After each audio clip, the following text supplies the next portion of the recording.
Thanks, Jacques.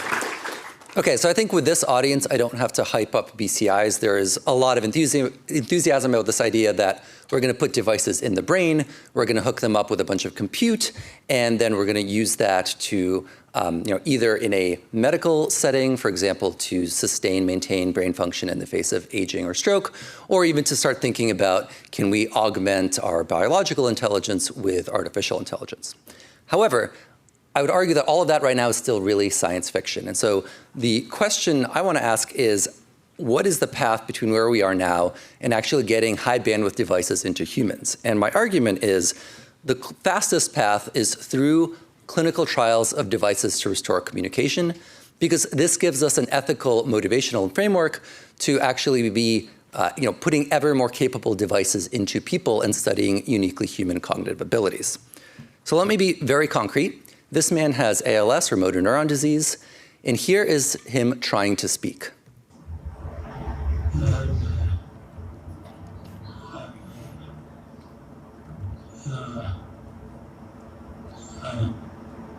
So I couldn't understand him 2 years ago when I met him, and unfortunately his paralysis has only gotten worse.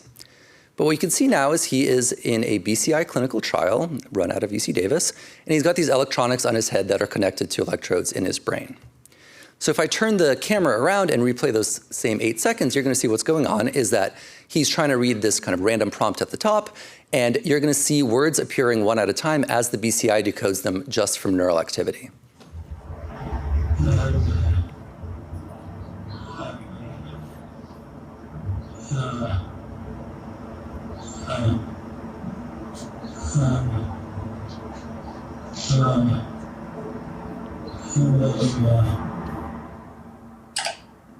Maybe after we're not in school anymore. So here's how this works. We start by placing 4 microelectrode arrays into the speech motor cortex, and each of them records from one or a handful of neurons at the tip, so we have a really high signal-to-noise ratio. We take that neural activity, we feed it through a recurrent neural network that's been trained to output the probability of every phoneme at every time step, and then that gets fed through a pair of language models that outputs whole sentences.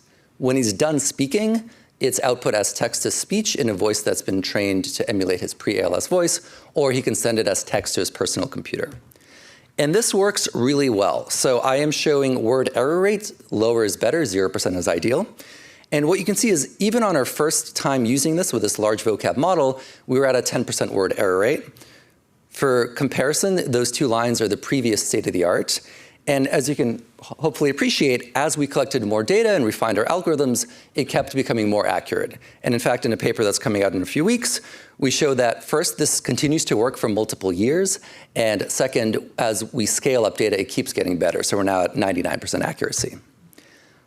This has made a really big difference in this man's life. So here's a video, the second day of the trial, him talking with his family for the first time using the BCI.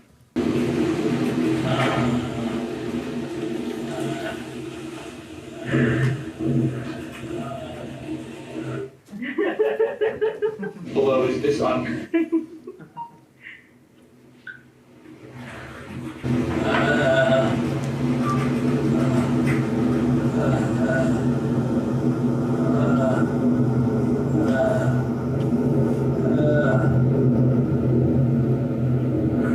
I'm looking for cheetah. So that's not a typo. His 4-year-old daughter had walked into the room wearing a cheetah onesie costume. And this was a really poignant moment because due to his disease, he had never been able to have a conversation with his daughter before. And at this point, this is his primary means of communication. He's using it almost every day for like 16 hours a day. And he was even able to resume working full-time using this device.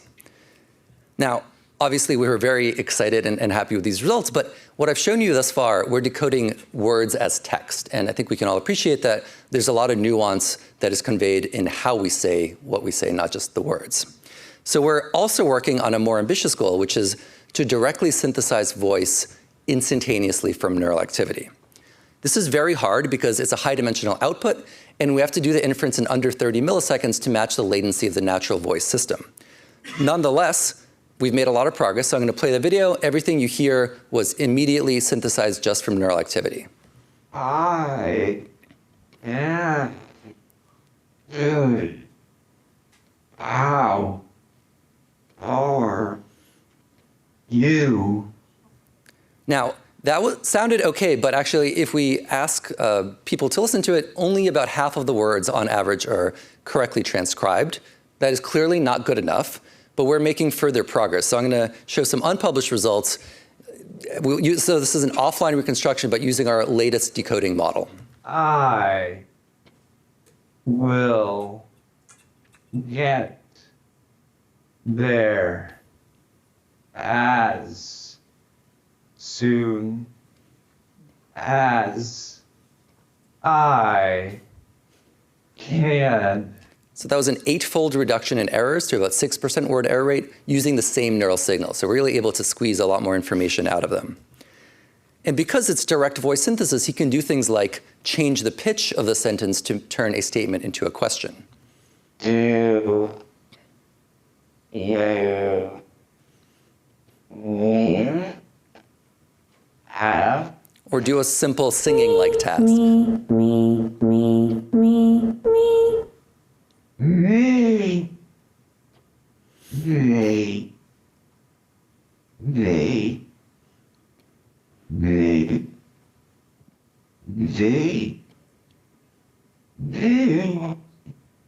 And so I'll let the participant explain why this technology is important. People who do not have the ability to communicate well or quickly are often isolated and lonely. Having something like this will give them hope and opportunity to be more of themselves. I hope that we are at a time when everyone who is like me have the same opportunity as I do to have a device like this that will help them communicate. Let's all make that happen, okay? And that is starting to happen. So there are now multiple industry clinical trials that are testing devices that are based on these principles. And so with the last 30 seconds, I want to ask, what comes next? Well, what I've shown you is a speech motor BCI, and that's going to help people with vocal tract paralysis. But there are millions of people living with language loss, typically after stroke. And for them, the damage is upstream of a speech motor plant. So a speech BCI is not going to help this population.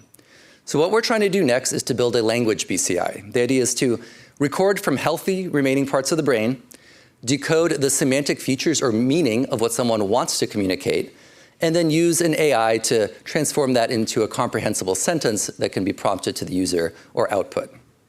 So to summarize, speech BCIs are happening really quickly. We've made a lot of progress, and they've provided a platform, an intracortical platform, to start studying and trying to restore more complex, uniquely human abilities like language.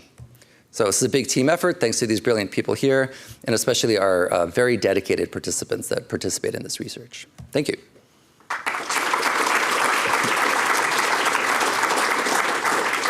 Okay, questions?